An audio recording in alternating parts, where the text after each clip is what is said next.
Hello' everyone, channel Stree লাইন্সলৈ সকলোকে স্বাগতম জনাইছোঁ। আজি আমি ত্ৰিভুজৰ সৰ্বসমতাৰ বিধিৰ বিষয়ে আলোচনা কৰিম।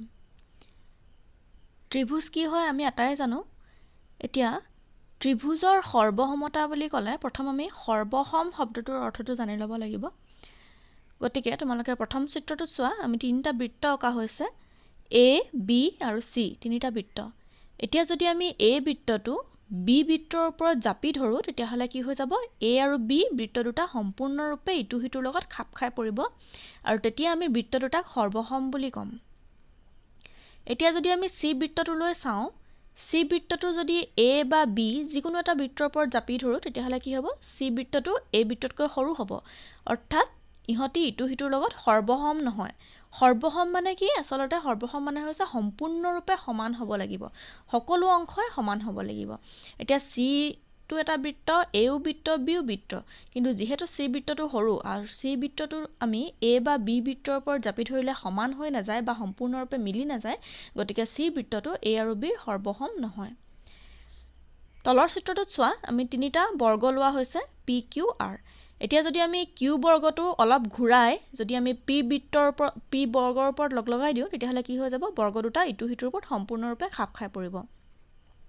গতিকে আমি ক'ম যে পি আৰু কিউ বৰ্গ দুটা সৰ্বসম বুলি ক'ম। কিন্তু আমি যদি আৰ বৰ্গটোলৈ চাওঁ তেতিয়াহ'লে আমি কি দেখিম যে যদি আমি আৰ বৰ্গটো কিউ বৰ্গটোৰ ওপৰত জাপি ধৰোঁ তেতিয়াহ'লে কি হ'ব, আৰ বৰ্গটো কি হ'ব, ডাঙৰ আহিব। গতিকে অৰ্থাৎ ইয়াৰ বাহু কেইডালৰ জোখটো কিউ বৰ্গৰ বাহুৰ জোখতকৈ ডাঙৰ। গতিকে আমি ক'ম যে কিউ বৰ্গটো আৰ বৰ্গৰ সৰ্বসম বৰ্গ নহয় বা পি বৰ্গটো আৰ বৰ্গৰ সৰ্বসম বৰ্গ নহয়। অৰ্থাৎ দুটা বস্তু কেতিয়া সৰ্বসম হ'ব, যেতিয়া এটা আনটোৰ লগত সম্পূৰ্ণৰূপে খাপ খাই পৰে। গতিকে ইয়াত লিখা হৈছে দুটা বস্তু সৰ্বসম হ'ব যদিহে এটা আনটোৰ লগত সম্পূৰ্ণৰূপে খাপ খাই পৰে। এতিয়া আহিছোঁ ত্ৰিভুজৰ সৰ্বসমতালৈ। ত্ৰিভুজ কি হয় আমি জানো, তিনিটা বাহুৰে আগুৰা ক্ষেত্ৰক আমি ত্ৰিভুজ বুলি কওঁ। এতিয়া দুটা ত্ৰিভুজ কেতিয়া সৰ্বসম হ'ব তোমালোকে চোৱা, দুটা ত্ৰিভুজ সৰ্বসম হ'ব যদি এটাৰ বাহু আৰু কোণবোৰ আনটোৰ অনুৰূপ বাহু আৰু কোণৰ সমান হয়। এতিয়া চিত্ৰত তোমালোকে চোৱা, এইটো এটা ত্ৰিভুজ, এইটো এটা ত্ৰিভুজ, হয়নে? এতিয়া এই দুইটা ত্ৰিভুজৰ আমি যদি অনুৰূপ বাহুবোৰ উলিয়াওঁ তেতিয়াহ'লে চোৱা, এই বাহুটো, এইটো বাহু 4 চেণ্টিমিটাৰ যিটো বাহু, সেই বাহুটো কোনটো বাহুৰ অনুৰূপ হৈছে, এইটো বাহুৰ অনুৰূপ হৈছে। আকৌ তেনেকৈ 4.5 চেণ্টিমিটাৰ বাহুটো কাৰ অনুৰূপ, এইটো বাহুৰ অনুৰূপ, আৰু 5 চেণ্টিমিটাৰ বাহুটো কাৰ অনুৰূপ, ইয়াৰ অনুৰূপ, হয়নে? আকৌ যদি তোমালোকে মন কৰা, কোণকেইটা যদি মন কৰা তেতিয়াহ'লে এ কোণটো কাৰ অনুৰূপ কোণ হৈছে, এফ কোণৰ অনুৰূপ, বি কোণটো কাৰ অনুৰূপ, ডি কোণৰ অনুৰূপ, আৰু চি কোণটো ই কোণৰ আমি অনুৰূপ কোণ পাইছোঁ। গতিকে এতিয়া দুয়োটা ছবি যদি তুমি লগাই দিয়া, এতিয়া এই ছবিটোকে আমি কি কৰিছোঁ, 90 ডিগ্ৰী ঘূৰাই পিনে এইটো ছবি বনোৱা হৈছে, হয়নে? এইটো ছবিকে 90 ডিগ্ৰী যদি ঘূৰাই দিয়া সোঁ ছাইডলৈ তেতিয়াহ'লে বা আমাৰ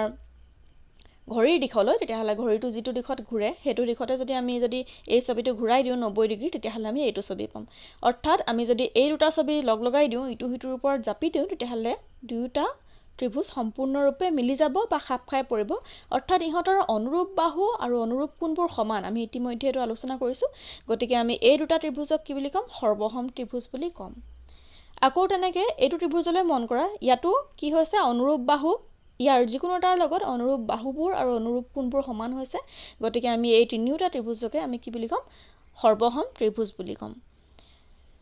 এতিয়া সৰ্বসম ত্ৰিভুজৰ অনুৰূপ অংশবোৰ পৰস্পৰ সমান, আমি ইতিমধ্যে চালোঁ। এতিয়া এইটো ত্ৰিভুজ আৰু এইটো ত্ৰিভুজ আমি সৰ্বসম বুলি কৈছোঁ। যদি সৰ্বসম হয় তেতিয়াহ'লে তাহাঁতৰ অনুৰূপ বাহু, যেনেকৈ এইটো বাহু ইয়াৰ লগত সমান হৈছে, আকৌ এইটো বাহু ইয়াৰ লগত সমান হৈছে, আকৌ এইটো বাহু ইয়াৰ লগত সমান হৈছে, তেনেকৈ অনুৰূপ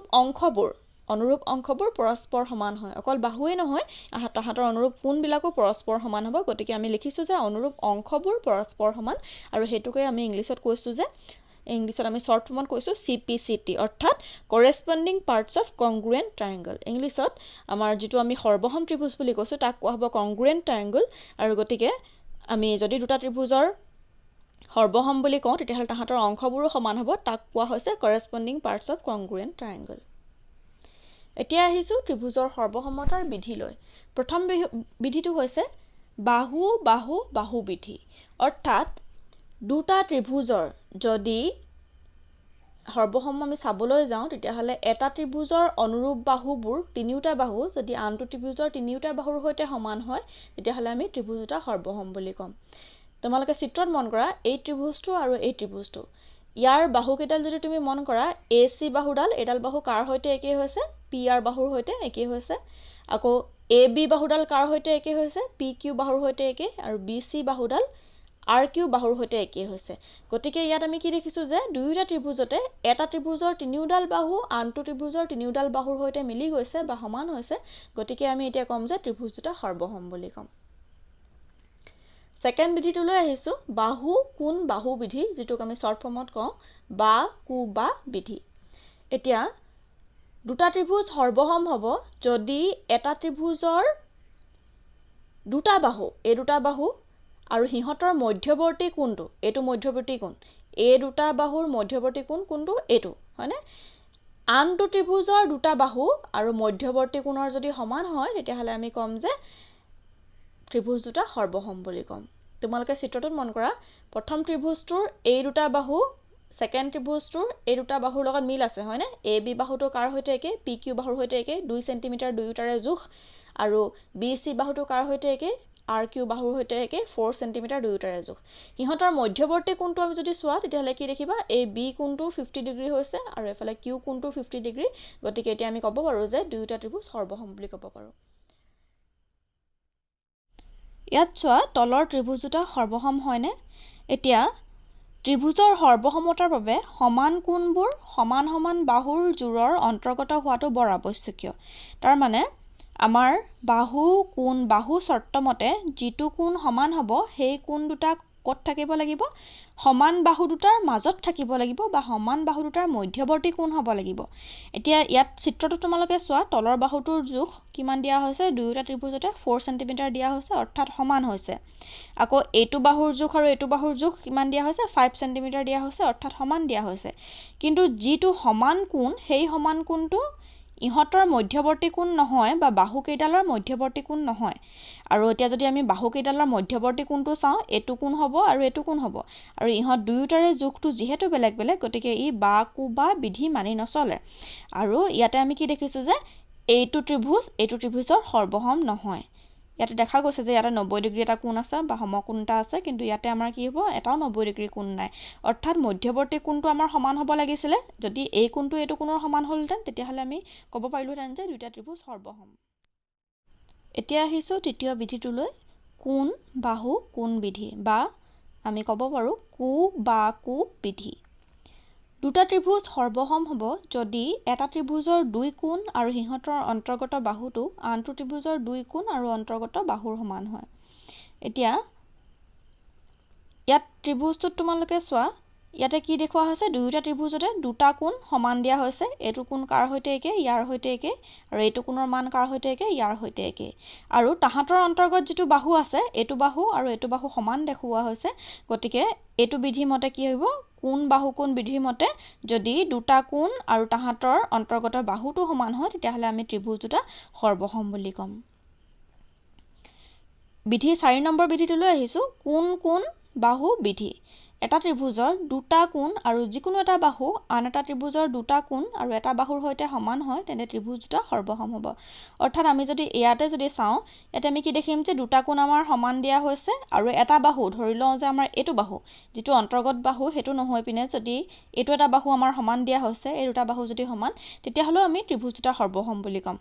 কাৰণ কেলে যেতিয়া আমি দুটা কোণ সমান পালো তেতিয়া আমি যদি 3 নম্বৰ কোণটোলৈ যদি চাওঁ তেতিয়াহলে ত্ৰিভুজৰ তিনিটা কোণৰ সমষ্টি কিমান হ'ব লাগিছিল 180 ডিগ্ৰী হ'ব লাগিছিল গতিকে কি আহি যাব এইটো কোণৰ মান এইটো কোণৰ মানৰ সৈতে একেই হ'ব আৰু যেহেতু এডাল আৰু এডাল সমান গতিকে আমি যদি যোগ কৰিবলৈ যাওঁ এডাল আৰু এডাৰ মানো আমি সমান পাম গতিকে আমি ক'ব পাৰো যে ত্ৰিভুজ দুটা সৰ্বসম বুলি ক'ব পাৰো অৰ্থাৎ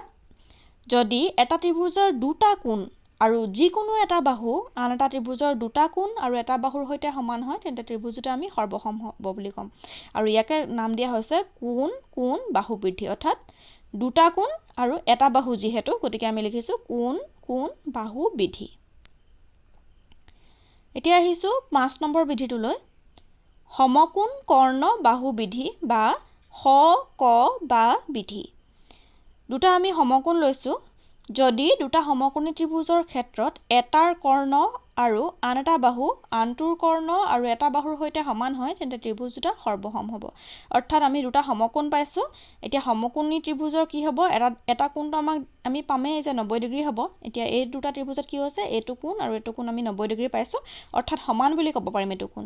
এতিয়া যদি আমি ত্ৰিভুজ দুটাৰ কৰ্ণ দুডাললৈ চাওঁ এইটো ত্ৰিভুজৰ কাৰণে এডাল কৰ্ণ এইটো ত্ৰিভুজৰ কাৰণে হ'ব এডাল কৰ্ণ এতিয়া কৰ্ণ দুডাল আমি সমান পাইছো আৰু আন যিকোনো এটা বাহু আমি তলৰ বাহুটো লৈ লৈছো এইটো বাহু যদি সমান হয় তেতিয়াহ'লে আমি ত্ৰিভুজ দুটা সৰ্বসম বুলি ক'ম বা এইটো বাহু যদি সমান হয় তেতিয়াহ'লে আমি ত্ৰিভুজ দুটা সৰ্বসম বুলি ক'ম অৰ্থাৎ ত্ৰিভুজটো সমকোণ হ'ব লাগিব অৰ্থাৎ এটা কোণৰ মান 90 ডিগ্ৰী হ'ব লাগিব আৰু কৰ্ণটো সমান হ'ব লাগিব আৰু যিকোনো এটা বাহু হয় এইটো বাহু নহয় যদি এইটো বাহু দুইটা ত্ৰিভুজৰে সমান হয় তেতিয়াহ'লে আমি ত্ৰিভুজ দুটা সৰ্বসম বুলি ক'ম